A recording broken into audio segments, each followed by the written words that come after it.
안녕하세요. 삼성증권 리서치센터에서 글로벌 플랫폼을 담당하고 있는 김중한입니다. 오늘 말씀드릴 종목은 알파벳입니다. 보통 알파벳은 검색 엔진, 유튜브로 유명한데요. 전체 매출액의 약 85%를 디지털 광고로 벌어들이는 기업입니다. 나머지는 클라우드 및 기타 수익이 차지한다라고 보시면 됩니다. 사실 표면상으로는 디지털 광고 기업이지만 이 기업의 실체는 인공지능 기업이다라고 말씀을 드릴 수가 있는데요. 각 사업부를 유기적으로 연결하고 서비스를 개선해 지속적인 성장 동력을 제공하기 때문입니다. 가령 똑같은 유튜브라도 알고리즘 최적화를 통해 원하는 동영상이나 광고를 노출시킨다면 수익성은 개선될 수밖에 없는 것이죠.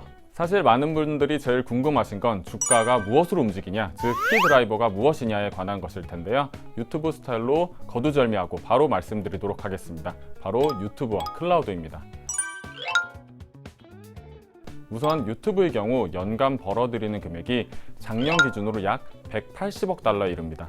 무려 30% 중반대에 달하는 고성장이 유지되고 있기 때문에 올해 기준으로 200억 달러는 쉽게 돌파할 것으로 예상되고 있습니다. 최근 유튜브의 라이브 스트리밍의 확장에도 주목하실 필요가 있는데요. 크게 두 가지 이유가 있습니다.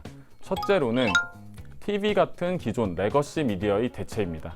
이미 레거시 미디어를 빠르게 대체하고 있지만 대형 광고주들의 경우에는 아직도 보수적인 라이브 채널을 선호합니다. 미식축구나 프리미어리그가 대표적이겠죠. 사실 TV 같은 전통 미디어의 대체보다 더 중요하다고 여겨지는 라이브 스트리밍의 기능 중에 하나가 바로 GaaS, 즉 게이밍 애서 서비스 부분입니다. 향후 고성장이 예상되는 클라우드 게이밍과 e스포츠 시장에서 주도권을 가져가기 위해서는 라이브 스트리밍 시장으로의 진출이 필수적입니다. 마케팅과 판매 및 유통, 구독 모델을 하나의 채널에서 전부 결합하는 것이죠. 그렇기 때문에 다른 대형 플랫폼들 또한 라이브 스트리밍 플랫폼에 집중하며 비슷한 전략을 구사하고 있습니다. 예를 들면 아마존의 트위치, 마이크로소프트의 믹서 등이 해당된다라고 말씀을 드릴 수가 있습니다. 쉽게 말씀드리면 유튜브로 내가 좋아하는 프로게이머의 플레이를 보다가 클릭만 하면 그 게임을 바로 구매할 수 있거나 스트리밍으로 즐길 수 있는 그런 세상이 오고 있다라고 설명을 드릴 수가 있습니다. 알파벳 또한 스타디아라는 클라우드 게이밍 플랫폼을 이미 런칭을 했는데요. 초기 유저들의 반응은 기대치에 미치지 못한다는 이야기가 많습니다. 대작 게임의 부재나 플레이 시 딜레이가 발생하는 레이턴시 부분을 해결하지 못한 상태입니다. 하지만 유튜브라는 워낙 막강한 채널이 있기 때문에 이제 막 개화하는 시장에서 벌써부터 실망할 필요는 없을 듯하고요. 향후 클라우드 게이밍 부분에서 알파벳의 추가적인 움직임을 지켜볼 필요가 있을 듯합니다. 클라우드 부분에 대해서 설명을 드리면 사실 최근 몇 년간 동사의 아픈 손가락이었다, 이렇게 말씀을 드릴 수가 있는데요. 아마존, 마이크로소프트 대비 알파벳의 주가가 재미없었던 이유이기도 합니다.